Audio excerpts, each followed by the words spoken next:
थोड़ा सा पार्ट एक बाबा ने कहा, कई बार जब माया का तेज वार होता है, अल्पकाल का वैराग भी आता है, लेकिन वह हद का अल्पकाल का वैराग होता है। ना बाबा के बच्चे बनने के बाद जब कंटिन्यूअसली कुछ ना कुछ बाबा, नॉट बाबा लेकिन एक ना एक परिस्थिति या व्यक्ति के पेपर आ रहे होते हैं, या कई बार अपने ही स्वभाव संस्कार संकल्पों के पेपर आ रहे होते हैं, यानी हद से ज्यादा संकल्प परेशान करते हैं व्यर्थ संकल्प के रूप में, या फिर अ, अपने जो 63 जन्म के संस्कार है उसके रूप में। तो उस समय आत्मा को वैराग आता है। उस समय जो कुछ भी चल रहा होता है लगता है सब छोड़ के भाग जाए, ना सब छोड़ दें, कुछ भी याद करने का मन नहीं करता, या कुछ भी ध्यान देने के लिए उसमें ध्यान मतलब जाता नहीं मन। तो बेहद का सदा का नहीं होता ना, हद का वैराग आता है, अल्पकाल का वैराग आता है, लेकिन वो वैराग सदा नहीं रहता। जैसे ही परिस्थितियां ठीक होती हैं, जैसे ही हम थोड़ा सा बेटर हो जाते हैं, तो फिर से हम नॉर्मल रूटीन में चलने लगते हैं, भूल जाते हैं ज्ञान को। तो मजबूरी से वैराग्य वृत्ति उत्पन्न होता है, इसलिए उस समय कह देते हैं कि इससे तो इसको छोड़ दे। कोई परिस्थिति आने पर जब उस चीज को छोड़ने का मन करता है, तो उसको बेहद का वैराग नहीं कहेंगे। उस वक्त कहते हैं कि इसको छोड़ दे, मुझे वैराग आ गया। सेवा भी छोड़ दे, यह भी छोड़ दे, वैराग आता है, लेकिन वह बेहद का नहीं होता। विजयी रतन सदा हार में भी जीत, जीत में भी जीत अनुभव करेंगे। ये विजय रत्नों की निशानी है कि अगर पुरुषार्थ के लेवल पे कहीं पे ऐसा लग रहा है कि हार हुई है ना, हार का मतलब परिस्थिति में आपको लग रहा है कि हम यथार्थ रूप से श्रीमत अनुसार व्यवहार नहीं कर पा रहे हैं, तो हम उसको हार की कैटेगरी में डाल देते हैं। लेकिन जो विजयी रतन होते हैं, जो यथार्थ रूप से आत्मिक स्थिति को पहचान गए हैं, ज्ञान को पहचान गए हैं, वो उस हार में भी जीत और जीत में भी जीत अनुभव करेंगे। तो अपने पर्सनल अनुभव से भी हमने देखा है कि अ, इस ब्राह्मण जीवन में जो लौकिक जीवन है, साथ साथ अलौकिक जीवन सेवा का जीवन में भी ऐसे अनेकों बार हुआ है कि व्यवहार में इसके तरफ से बिल्कुल एप्रोप्रिएट, जो जिसको हम कहते हैं कि बहुत ऊंचा व्यवहार होना चाहिए, वैसा नहीं हुआ है ना। कहीं कहीं पे सामना किया है, कहीं कहीं पर कुछ कुछ वाचा में भी ऊपर नीचे हुआ है। लेकिन अनुभव में इसने देखा है कि उसके बाद जो हुआ है, उसके बाद इस पार्ट की स्थिति और ऊंची होती गई है। उस समय लगता है एक सेकंड को कि ये तो मैंने क्या कर दिया, ऐसे जवाब दे दिया, ऐसे कर दिया, जैसे कल की बाबा मैंने मुरली में कहा था ना संडे की, कि कर देने के बाद सोचते हैं कि ऐसा नहीं वैसा करते। तो ये वाला ज्ञान इस आत्मा को पार्ट में हमेशा याद रहा है कि हम वैसा कर ही नहीं सकते थे, क्योंकि वही उसके पार्ट में था। मतलब अब मुझे पार्ट प्ले करते समय ये भावना बहुत कम आती है कि ऐसा नहीं वैसा कर देते, क्योंकि कहीं ना कहीं ये रहा है कि जैसा किया है उसके बाद ही पुरुषार्थ बेहतर हुआ है।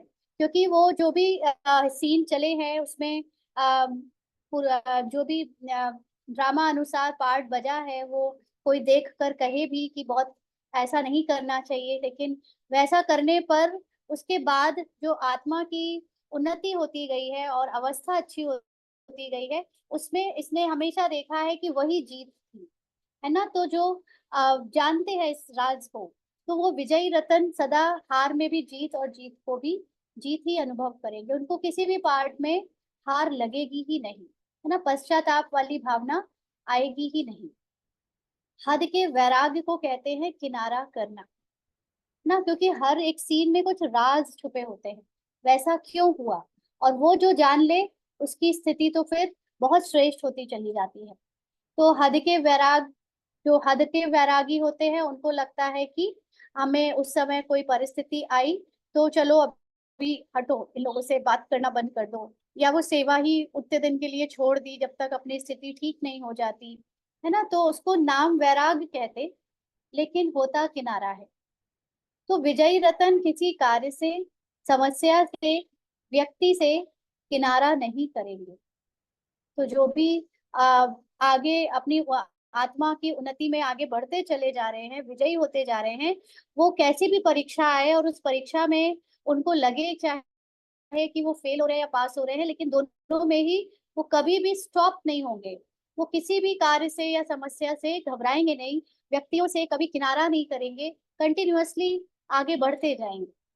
लेकिन सब कर्म करते हुए, सामना करते हुए, अंडरलाइन, सामना भी किया है ना। कई बार हम रिप्लाई कर देते हैं, रिएक्ट कर देते हैं, इसको कहते हैं सामना करना।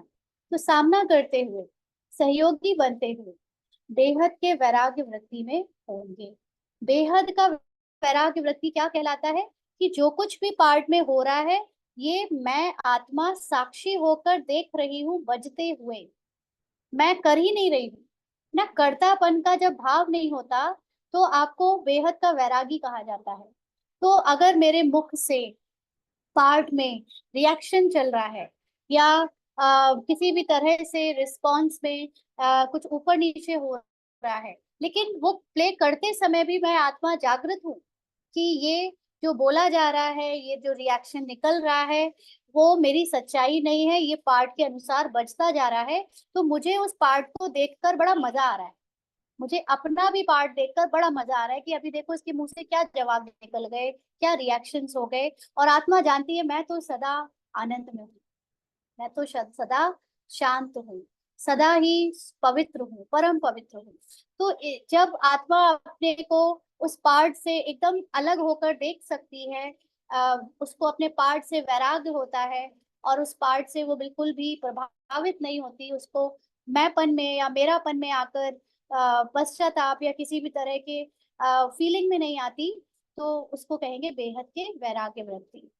तो जो सदा काल का है, और वही सदा काल ठहरने वाला है, क्योंकि आए दिन माया चेंज होती रहेगी, माया के परीक्षाएं चेंज होती रहेगी, रूप बदल बदल के आएंगी।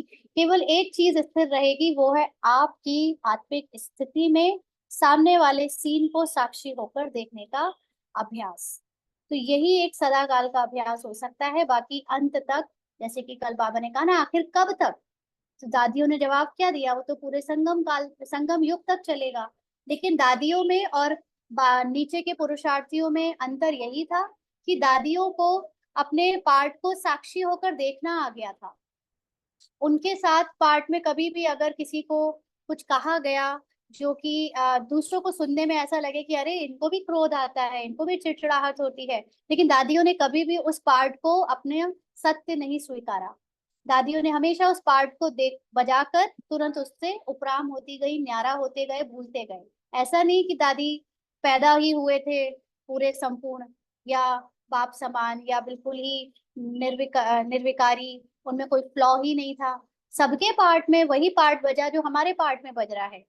सभी के कर्म भोग आए, सभी के हिसाब किताब आए, सबके घर से आए, लौकिक से आए, अलौकिक परिवार में भी आए, सब कुछ सबका चला, और सबके साथ ऊपर नीचे हार जीत का खेल भी चला।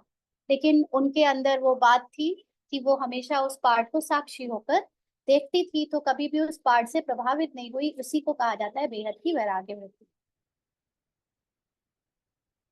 मुझे लव की फीलिंग आ जाती है दीदी, मैं क्या करूं।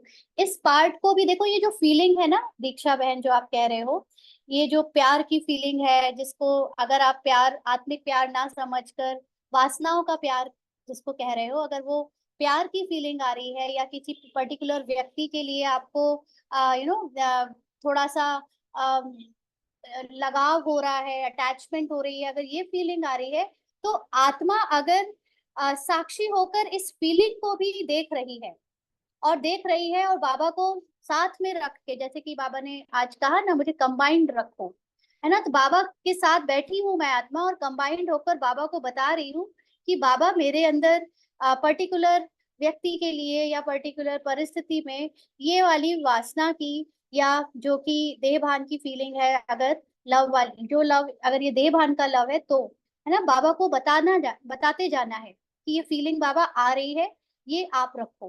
क्योंकि वो देहभान की अटैचमेंट वाली लव की फीलिंग भी आपका सत्य नहीं है। तो अगर आप ये जागरूक हो, आत्मा जागी हुई है और नोटिस कर रही है अपने अंदर की वासनाओं को, अपने अंदर की इस तरह की देहभान को, तो वो, तो भी वो आ, उसकी जीत है। पर्टिकुलरली जीत मतलब क्या? जीत मतलब आत्मा अब नोटिस कर सकती है देह भान की फीलिंग को और आत्मिक फीलिंग को, और देह भान की फीलिंग से अपने आप को छुड़ा छुड़ा सकती है। कैसे छुड़ा सकती है? बार बार बाबा को बताकर, बार बार बाबा को सौंप कर, वो मेरी नहीं है, वो फीलिंग मेरी नहीं है ना। बेहद का वैराग्य क्या होता है कि पार्ट में जो भी संकल्प आ रहे हैं, या फीलिंग आ रही है, या संस्कार है, या बुद्धि में जो भी चल रहा है, वो सब कुछ मेरा नहीं है ना, वो सब बाबा का है। कुछ भी इसमें मेरी अमानत नहीं है, ये बाबा की अमानत है, और बाबा ने मुझे दी थी। आपका दीक्षा का जो ये आखिरी जन्म का पार्ट था, उसमें ये पार्ट में था कि उसको ये फीलिंग्स आए, तो वो आ रही है। अब जब आ रही है, लेकिन आत्मा को ज्ञान हो गया है कि वो तो जाग गई है, देह भान की कोई भी लव की फीलिंग उसकी अपनी नहीं है, ये तो पार्ट में है, और ये तो विनाशी है। आज है, कल नहीं है।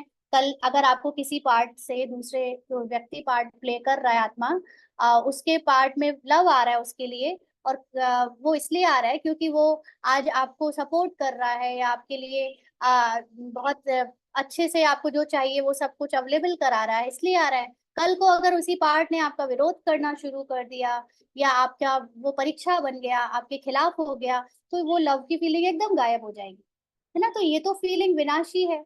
इसलिए वो जो फीलिंग है उससे अपनी पहचान मत बनाओ।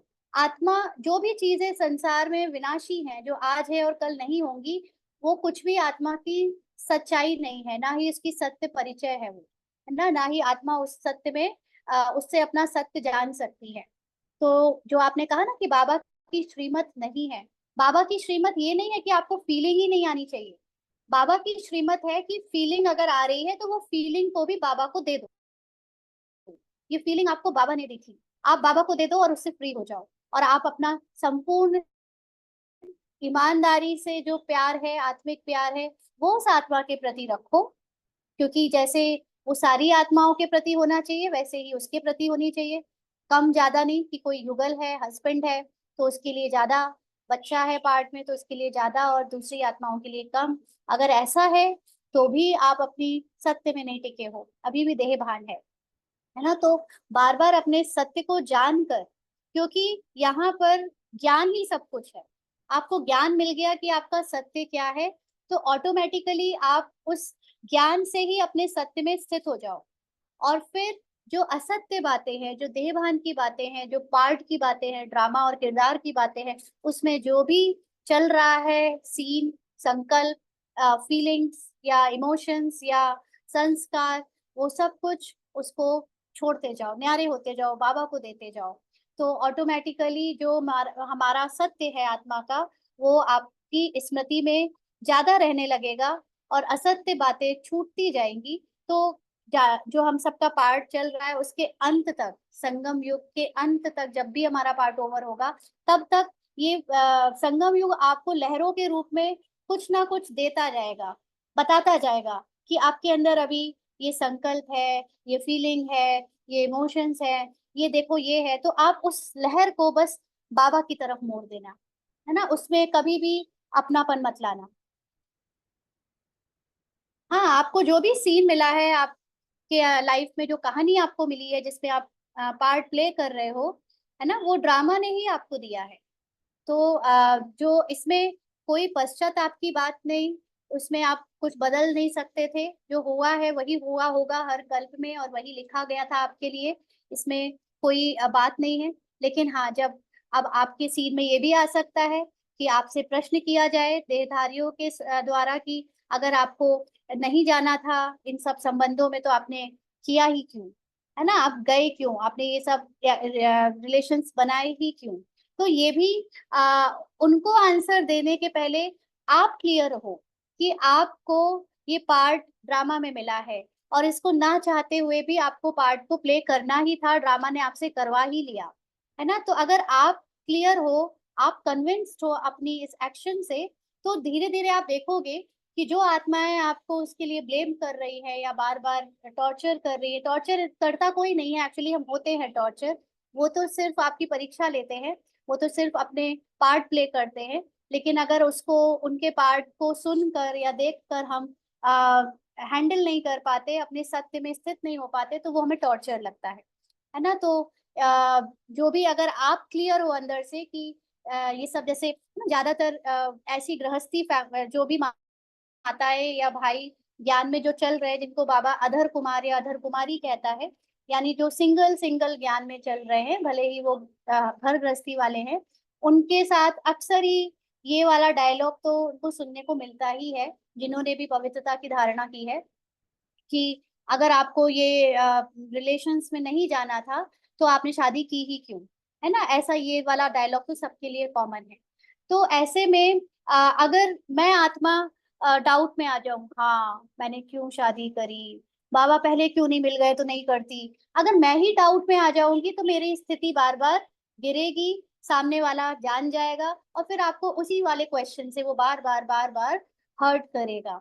लेकिन अगर मैं ये क्लियर हूँ कि ये ड्रामा में पार्ट था कि मुझे शादी करनी ही थी, और ये मुझे गृहस्थ जीवन का पार्ट प्ले करना ही था, और ये पार्ट कोई भी बदल नहीं सकता था इंक्लूडिंग मी, है ना। मुझे ये ज्ञान जो टाइम पे मिलना था उसी टाइम पे मिला, वो भी चेंज नहीं हो सकता था। तो ऑटोमेटिकली जब कोई मुझे ये बातें बोलेगा तो मैं उसको इन रिप्लाई जवाब दूं या ना दूं, बट मैं अंदर से अगर क्लियर हूँ तो मेरी स्थिति हिलेगी नहीं, एक रस रहेगी। उसके क्वेश्चन पूछने के बाद भी मैं अपनी खुशी और अपने अंदर की शांति को खोऊंगी नहीं, तो धीरे धीरे ऑटोमेटिकली सामने से ये प्रश्न आना बंद हो जाएगा। और फिर शायद आपकी जो शांति की स्थिति है, आपकी जो एक रस स्थिति है, उससे आप बहुत विनम्रता से ये उस आत्मा को कन्वे कर पाओगे कि इस संसार में कुछ भी ना तो तुम्हारी मर्जी से हो रहा है ना मेरी मर्जी से हो रहा है, ये सब कुछ बना बनाया ड्रामा है। या जो भी आपको ज्ञान हुआ है वो आप उसको बहुत शीतलता से कन्वे कर पाओगे। और जब हम अपनी बात को बहुत ठहराव के साथ किसी को बताते हैं, बोलते हैं, तो उस आत्मा को भी उसका भी पट खुलता है, वो आत्मा भी जागृत होने लगती है ना। तो अ, घर में रहते हुए जो हमारे साथ के पाठधारी हैं, वो भले ही बाबा के बच्चे नहीं हैं, ज्ञान नहीं जानते, लेकिन हम अपनी अवस्था से जब उस स्थिति में टिक कर उनको कोई भी बात समझाते हैं, तो धीरे धीरे सूनर और लेटर वो उस चीज को रियलाइज कर लेते हैं और स्वीकार कर लेते हैं, और उन फिर वो पेपर आपके समाप्त होने लगते हैं, खत्म होने लगते हैं।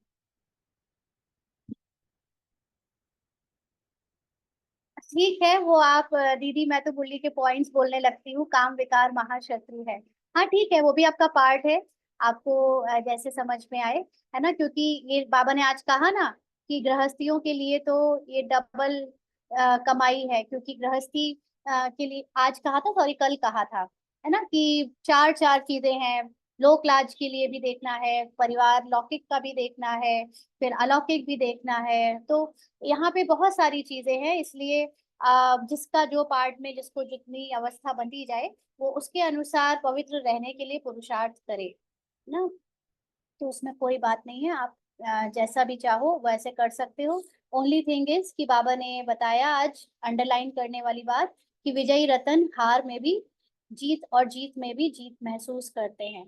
अगर कोई पार्ट में वैसा पार्ट नहीं बीता जिसमें बहुत श्रेष्ठ व्यवहार होना चाहिए लेकिन नहीं हुआ, तो भी उनको कभी ये नहीं लगेगा कि ये गलत हुआ, क्योंकि उसी में कल्याण है ना। जैसे बाबा आजकल कंटिन्यूअसली कई बार मुरलियों में, लास्ट की मुरलियों में बाबा ने कहा है कि अब शीतलता का टाइम गया, अब काली रूप रखने का टाइम है, अब सामना करने का टाइम है ना। तो कई बार घर गृहस्थी में रहते हुए माताएं ये सोचती हैं कि हम शीतल रहेंगे, हम शोर नहीं करें, हम ज्यादा लड़ाई वाली बात ना करें, और पवित्रता को भी कॉम्प्रोमाइज कर लेती है कि क्यों मचाना है शोर, है ना। बाबा कहता है कि सहन करो तो मार खा लो, है ना। लेकिन अब धीमे धीमे समय ऐसा होता जा रहा है कि अब काली का रूप तो अपने आप में एक सामना करने का रूप है ना। तो उसमें आपको सामने वाले के अंदर अगर वासनाएं भड़क रही हैं, आग लग रही है, और आप सहन ही करते रहो, शीतल रहते रहो, तो उसका भी विकार कभी दबेगा नहीं। तो अगर काली का रूप रखना भी पड़ गया, सामना करना भी पड़ गया, तो दुनिया को लगेगा कि ये कैसी ओम शांति वाली है, कैसा घर तोड़ रही है, या कैसा वो व्यवहार कर रही हैं। लेकिन आप जानते हो कि आत्मा की जीत हुई। अगर आत्मा विकारों में जाने से बच गई, है ना, भले ही बाहर के रूप में देखने में बहुत शोर हुआ, बहुत अशांति फैली, लेकिन आत्मा विकार में जाने से बच गई और आत्मा ने अपनी शक्ति यूज कर ली, तो वो आत्मा शक्तिशाली पहले से ज्यादा बन गई। और यही उसकी जीत है, क्योंकि आत्मा को सीन के लेवल पे बहुत मर्यादा दिखाने की जरूरत नहीं है ना। सीन के लेवल पे तो सीन को जो बजना है वो पार्ट चलेगा ही चलेगा, चाहे वो आपके मर्यादा का पार्ट चले, चाहे वो आपके नो सामना करने का पार्ट चले। लेकिन जो आत्मा अंदर बैठी है और जो शांत और अपनी पवित्रता को जानती है, अगर उसको अपनी पवित्रता स्थूल रूप में भी मिल जाए, बाहरी रूप में भी मिल जाए, तो ये उसकी जो है जीत है ना। तो इसलिए ये वाली बात, इसको हम अच्छे से समझ गए होंगे। अभी कोई क्वेश्चन है प्रियंका बहन, कि बाबा ने आपका जवाब दे दिया? हाँ, तो अभी जो बहुत ज्यादा टाइम नहीं बचा है, लेकिन क्या करें, अव्यक्त मूली को ले लेते हैं एक और ना? या एक छोटा सा ही बाबा का कोई पार्ट ले लेते हैं। तो बाबा ने कहा हुआ है, बेहद की वैराग्य वृत्ति से ही एक पैराग्राफ है बाबा की मुरली, अव्यक्त मुरलियों से ही, कि बेहद का साकाश तो कई बच्चे अपने से भी पूछते हैं और आपस में भी पूछते हैं कि बेहद का वैराग्य कैसे आएगा। मिल गया आंसर, गुड। तो बाबा ने कहा कि बच्चे तो अक्सर बाबा से जब बात करते हैं कि बेहद का वैराग्य आएगा कहाँ से, है ना, बेहद का वैराग्य नहीं आ रहा है, इसकी क्या पहचान है?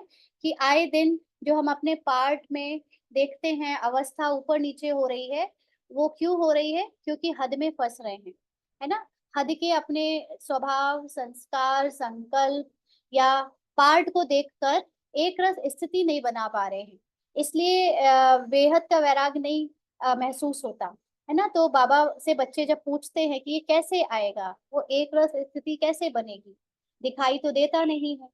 लेकिन बेहद की सेवा में अपने को बिजी रखो, तो बेहद का वैराग्य स्वतः ही आएगा, क्योंकि यह सकाश देने की सेवा निरंतर कर सकते हो। इसमें तबीयत की बात, समय की बात, यह सहज हो जाती है। तो ये जो यहाँ पर साकाश आप निरंतर कैसे दे सकते हो? साकाश का मतलब होता है अपने सत्य, सत्य में टिककर सबको सत्य का प्रकाश दिखाना, है ना। ज्ञान प्रकाश है। प्रकाश का मतलब जो चीजें पहले आपको दिख नहीं रही थी, वो दिखना शुरू हो जाए। अब यहाँ पर कोई स्थूल लाइट की बात नहीं है कि आपकी इन दो आंखों से जो चीज नहीं दिख रही थी वो दिखने लगेगी, लेकिन बुद्धि के नेत्र से पहले जो बातें आपको समझ नहीं आती थी, वो बातें आपको समझ आने लगेंगी।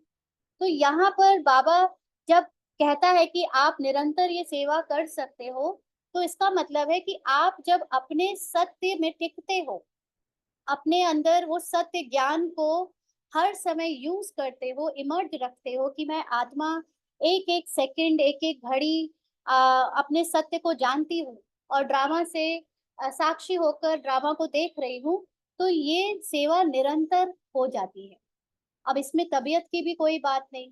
मान लीजिए कि आपका पैर ही टूट गया है और आप बिस्तर पे लेटे हो, है ना, या बीमार बुखार आया हुआ है और आप इस या डॉक्टर को दिखाने जा रहे हो, तो भी आप इस स्मृति में अगर हो कि शरीर को टेम्परेचर हुआ है, शरीर में जो पैर है उसको फ्रैक्चर हुआ है या उस वो टूटा है, लेकिन मैं आत्मा तो एकदम स्वस्थ हूँ और आत्मा को तो शरीर टच भी नहीं कर सकता, है ना। तो ये ज्ञान जैसे ही आपको इमर्ज हुआ और आप अपनी आत्मिक स्थिति में टिक गए, तो ये आपकी, आपसे सत्य प्रकाश चारों ओर फैलने लगा। माना आपकी अवस्था एक रस हो रही है, शरीर के अंग अंग में कुछ भी हो रहा है, लेकिन आत्मा जानती है कि मुझे कुछ नहीं हो रहा है, शरीर को हो रहा है, इसलिए वो अपने सत्य प्रकाश में जब टिकी हुई है, तो लौकिक में भी जो आत्माएं आपको देखेंगी, वो आपके चेहरे को देखेंगी कि इनको तो कोई फील ही नहीं आ रही है, इनको तो कोई दर्द ही नहीं हो रहा है, या ये तो टेंशन में ही नहीं है। तो इससे एक तो आपकी स्थिति सेवा करेगी। दूसरा, जो आप अपनी सत्य में जब टिके हो तो वो वाइब्रेशंस सूक्ष्म रूप में दूसरी आत्माओं तक पहुंचेगी, और वो भी उन आत्माओं को भी शांति देगी, उन आत्माओं को भी आ, बहुत स्लोली, मतलब जो नोटिस नहीं कर सकते उस तरह से उनको ये महसूस कराएगी कि वो भी अपने शरीर से कुछ अलग है। यानी शरीर के भान में आकर जो उन्हें दर्द फील होता है, या उनकी अवस्था खराब होती, वो धीरे धीरे स्टेबल होने लगेगी। तो ये सेवा तो हर पल निरंतर की जा सकती है, अपने सत्य में टिकने की, है ना। तो इस रात या दिन रात इस बेहद की सेवा में लग सकते हो। अब आत्मा सो रही है, सोने जा रही है ना, 10:30 11 बज गए, सोने का पार्ट हो रहा है अभी, पार्ट में आत्मा तो सोती नहीं, शरीर को सुलाना है।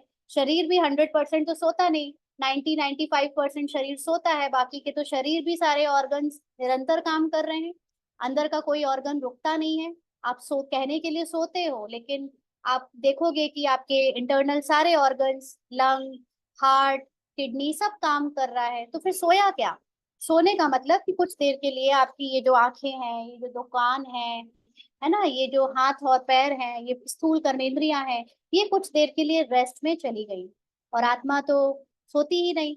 अब लेकिन मन भी चलता है उस समय, है ना, सपने चल रहे हैं, मन में संकल्प भी सपने के रूप में आ रहे हैं, बुद्धि भी उनका चित्र बना रही है। सिर्फ संस्कार थोड़ी देर के लिए स्टॉप हो गए, है ना, संस्कारों, क्योंकि संस्कार दिखाने के लिए आपको अपनी स्थूल कर्मेंद्रियां यूज करनी पड़ती है, मुंह से कुछ बोलना पड़ता है, कर्म करने पड़ते हैं हाथ से। तो जब क्योंकि कर्मेंद्रियां उस समय सोई हुई हैं, तो वो आपका संस्कार भी उस समय थोड़ी देर रेस्ट पे चले गए।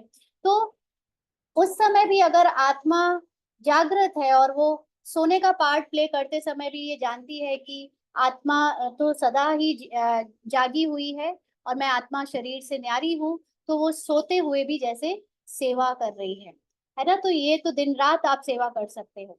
तो जैसे ब्रह्मा बाप को देखा, रात को भी कैसे आंख खुली और बेहद की साकाश देने की सेवा होती रही। यानी बाबा सो रहे हैं और अचानक से आंखें खुली, और मैं आत्मा अपनी जागृत अवस्था में सब कुछ साक्षी होकर देखना शुरू कर देती हूँ।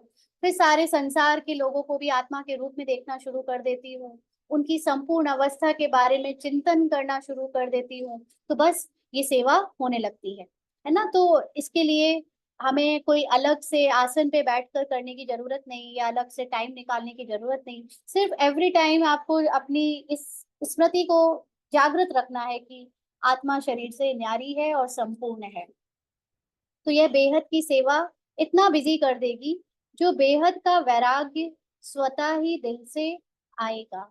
तो जब आत्मा इतनी हद तक जागृत हो जाएगी, तो कभी भी उसको अपने पार्ट में जो कुछ भी दिख रहा है, चाहे अपने संस्कारों में, चाहे सामने के लोगों के या परिस्थिति या प्रकृति के सामने, उसको कभी भी उसमें मैंपन नहीं आएगा, मेरापन नहीं आएगा, और ना ही वो उससे विचलित होगी। अपने पार्ट में भी अगर वो देख रही है कि आज क्रोध का पार्ट बजा, या लालच का पार्ट बजा, या दूसरी दूसरी कर्मेंद्रियों का पार्ट बजा, लेकिन वो ये देखते हुए भी जागृत है कि आत्मा इससे अलग है ना। तो ये बेहद का वैराग, यानी ज्ञान से आप उससे अपने आप को डिटैच करते जाओगे, तो अपने आप एक से दूसरा, दूसरे से चौथा, ऐसे अनेक आत्माएं जागृत होने लगेंगी, है ना। तो इसके लिए प्रोग्राम से नहीं, बाबा ने कहा कोई प्रोग्राम बनाने की जरूरत नहीं है। अभी आप देखो कि जो भट्टियां भी हम लोग करते आए, उस भट्टी में जो बैठ कर करते हैं, उससे तो घंटे, 2 घंटे, 6 घंटे, 7 घंटे ही आप अ, अपने को बहुत अभ्यास से ये याद दिलाते हो कि मैं आत्मा इन कर्मेंद्रियों से अलग हूँ। But what about the other time, जब आप काम कर रहे हो, जब आप सो रहे हो, जब आप खा रहे हो, जब आप नॉर्मल लौकिक कार्य कर रहे हो, लौकिक लोगों के बीच में मिल रहे हो, उस समय क्या, उस समय ये जागृत अवस्था जो है, वो ही आपको बेहद के वैराग में ला सकती है। जैसे फॉर एग्जाम्पल मैं आपको बताऊं कि अभी हमारे लौकिक परिवार में काफी आना जाना हुआ है ना, समर वेकेशंस थे, तो देखा गया कि जो भी रिलेशंस में लौकिक परिवार वालों में जो आए हुए थे घर में, है ना, वो लोग लेन देन हो रही है गिफ्ट्स की, कोई कुछ दे रहा है, कोई कुछ ले रहा है, लेना देना चल रहा है। ऐसे में मैं आत्मा साक्षी होकर पहले तो देख रही थी कि बाबा से पूछ रही थी कि बाबा, आपने तो लेन देन करने से मना किया है, और अब क्योंकि आत्मा ने दिया है, और लौकिक में तो ये होता ही है ना कि एक्सपेक्ट भी होता है कि अगर कोई दे रहा है तो लेना भी चाहिए, और ये एक नॉर्मल डिसिप्लिन भी है ना, कि आप लेना देना बराबर से होना चाहिए। ऐसे नहीं कि आप लेते रहो ना, तो भले ही आप लेते इस भावना से हो कि ये बाबा दे रहा है, लेकिन फिर एट द सेम टाइम वापस रिटर्न भी तो करना होता है ना। यही एक नॉर्मल रूटीन होता है और डिसिप्लिन के हिसाब से। तो ऐसे में प्रोग्राम नहीं देखना पड़ता कि अब हम बैठकर इसके लिए भट्टी लगाएं कि क्या किया जाए। एट द सेम टाइम आत्मा जागृत हुई, आत्मा ने बाबा से बात करी, अपनी स्थिति को बनाया और देखा कि बाबा पार्ट में ये सब कुछ चल रहा है, और पार्ट में अगर कुछ किसी को स्थूल या कुछ भी देना है धन के रूप में या गिफ्ट्स के रूप में, तो बाबा ये जो पार्ट में आपको जो देना है आप दे दो, मैं कुछ नहीं हूँ देने वाली। आप देखोगे कि आप बाबा के साथ कंबाइंड हुए, फिर वही संकल्प आएगा, वही टच होगा जो बाबा कराना चाहता है, और ऑटोमेटिकली आपके हाथों से कर्मेंद्रियां ऐसे, मतलब आत्मा के द्वारा बाबा करा लेगा जो देना लेना करवाना है। और इसमें कोई प्रोग्राम बनाने की जरूरत भी नहीं पड़ी, है ना। तो भट्टी में या सिर्फ योग में बैठकर तो आप कुछ देरी कर सकते हो, बट आए दिन हमारे साथ ऐसे एक एक घड़ी एक एक सेकंड पल बीतते हैं जब हमको आत्मिक स्थिति में स्थित होकर ही कुछ लेन देन करनी है, डिसीजन लेना है पार्ट का ना। तो उस समय अगर आत्मा जागी हुई है कि ये पार्ट में चल रहा है, और अब जैसे जैसे आत्मा जागृत होती है तो वो अगर अपने भाई बहन पति, है ना, माँ बाप से मिलती भी है तो उसको बार बार ये याद आ जाता है कि ये रियल भाई नहीं है मेरे, ये रियल माँ नहीं है मेरी, रियल बहन नहीं है, मतलब दीज ऑल आर विनाशी रिलेशंस, है ना। मेरा रियल भाई, रियल माँ, रियल बहन सब बाबा है। तो आपको वो जागृति है, और अब लेकिन क्योंकि पार्ट में अभी भी बचा हुआ है तो आपको वो बहन का, भाई का, माँ का, बेटा का, बेटी का रोल प्ले करना पड़ रहा है। तो ऐसे में आप जागृत होकर अगर वो पार्ट प्ले कर रहे हो तो वो ऑटोमेटिकली एक सेवा बन जाती है ना। तो यह उसमें सोचना नहीं पड़ता कि यह करे, यह करे, यह प्लान, है ना। बाबा ने कहा यह प्लान तो बनाते हो लेकिन बिजी बेहद की सेवा में रहना है।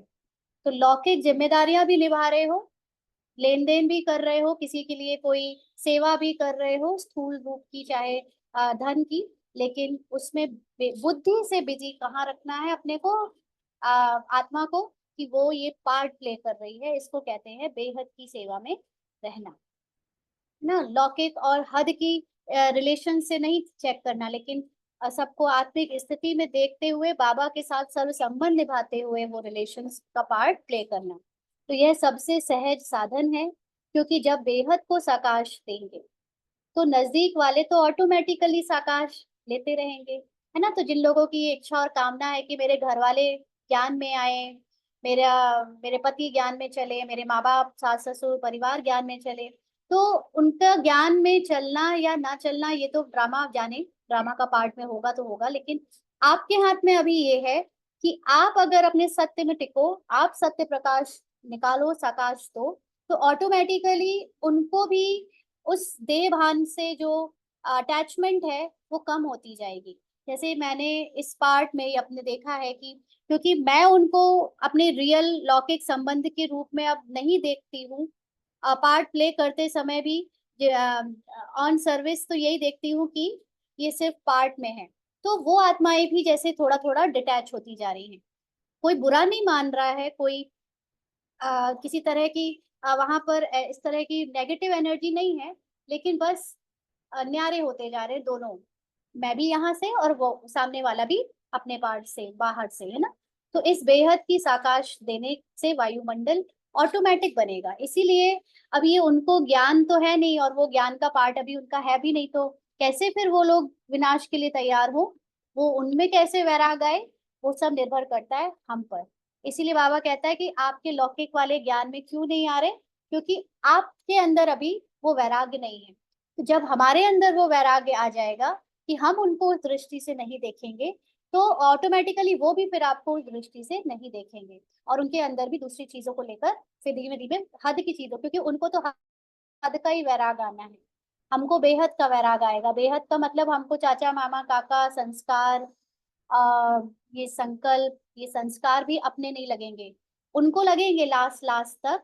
लेकिन उनको जो ये स्थूल चीजें हैं, हद की चीजें हैं, ज्यादा एक्स्ट्रा धन खर्च करना, या कपड़ों से में आसक्ति होना, या खाने पीने में, है ना, घूमने फिरने में आसक्ति होना, उनको उन चीजों से डिटैचमेंट होती जाएगी, जितना जितना हमको बेहद का वैराग आएगा। ठीक है। ओम शांति। किसी को यहाँ पे कुछ पूछना है?